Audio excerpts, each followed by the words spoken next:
Homebrew Wednesday. Just going to be doing some dry hopping today. I've done a kit. Yeah, you will see the video for that coming up shortly. It's going to be for one of my Brew Day Chronicles.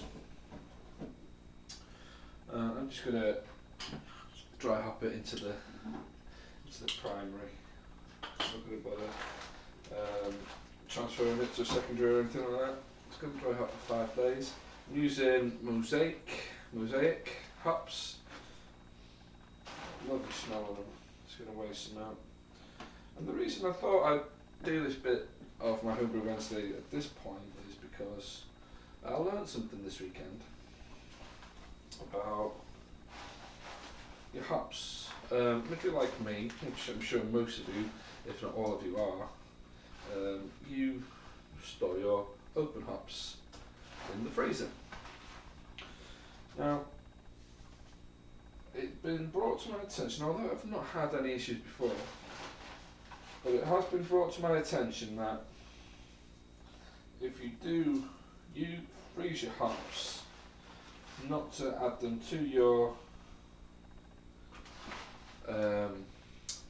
beer at the dry hopping stage while they're still frozen. Take them out and let them thaw out before you add them.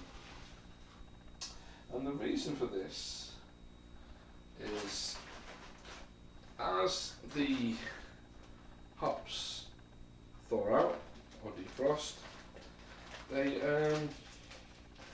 release oxygen, air, you know? Because essentially it's been open, you've frozen them down, of course, and you've frozen the air that's surrounding them. So if you dump them into your beer, frozen, they thaw inside your beer, they're going to oxidise said beer. And I thought that was quite a useful tip, really. That tip is not my own, of course. It was given to me by Harry Brew 69. Big shout out to you, and I believe he got that information from Tony Yates. So it just goes to show, you know, all this interaction over the net or YouTube or Uvu or whatever your method of communication is. Information is shared, you know, and we all benefit from that. And so I'll let them thaw out.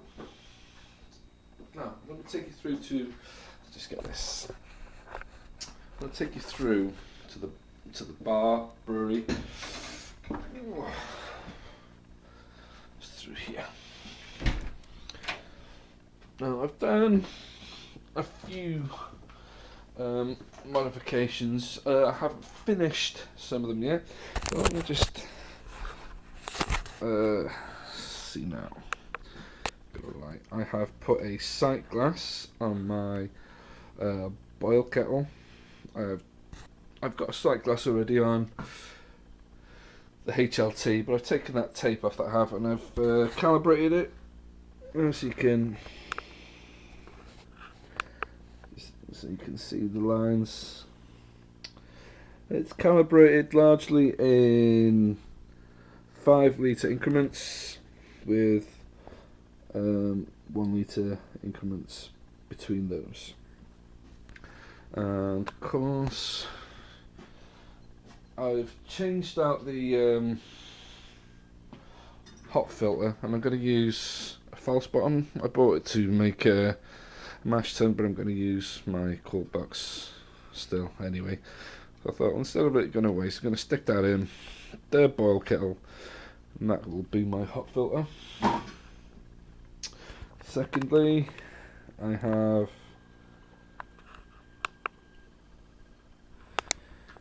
got another pump on the go. It is all hooked up, ready to go. I've only done tests on it. I've done a cold test and a hot test. It seems to be working fine. And I sort of got the quick disconnects that are the Gecko fittings. Yeah? These ones here. So yeah, so it's been quite a productive weekend. Although I didn't get any brewery done, I did get a lot of cleaning done. Now, my next... Ooh, stupid cat. Let's turn this off. Alright, the next bit is this. This is my mash tun. Yeah, you've seen it all before. Now I've stuck a hole in it. And I've put in a tank connector in said hole. Now, on the inside is this. Now I've put a stopper on it for a minute, just to stop things falling through. I had one to hand, so I put it in. What I'm going to be putting here is basically something like that. Yeah, you're going to be putting that on there with a copper tube in either side of it. It's going to come right across here. It's going to have little holes, and it's basically going to be sparge arm, and that's going to go so I can keep the box shut. Take like a garden tap, which used to be on my boil kettle, in there. Yeah, and of course that has the Gecko fitting on the end of it as well, so it could be used for sparging and recirculating my mash. Well, that's the idea, so we're going to give that a go, see if that works. But I do have to go and get one of those T-bar compression fittings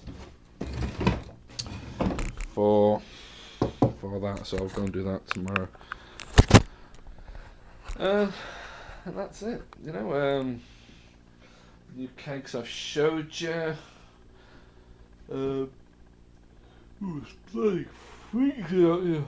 God, let's get back to the house. It's cold. Obviously I've not been doing anything out here, so I've not got the heating on out there for no reason. Shut that door. So yeah, that's all I got for you this week. So a nice, short and sweet one. The smash off is really moving along well. We've got nearly 20 entrants for that. I'm assuming some will drop out through whatnots, but you know, if all 20 come in, that's going to be fabulous. It's going to be a good turnout. So let's just pop you on that. So yeah, that's great news. I'm really looking forward to that. I am going to be brewing my smash beer tomorrow, today being Tuesday. I'm going to do it tomorrow. Let's get it done. I'm going to do next week. I'm going to be brewing for my. I'm going to do it like a trial beer for. I got an idea for the SJ Pour competition this year. I'm going to do a test batch to see if it actually pan out, or just to give me enough time to just rethink my strategy, just in case it turns out to be terrible. And that's it, guys. So that's what I got going on. Like I just said, I'm doing some dry hopping for that kit beer, which will be up shortly, hopefully by the weekend. We'll have a video up for that, a Brew Day Chronicles video, so watch out for that. And that is it for now, guys. So, till next week.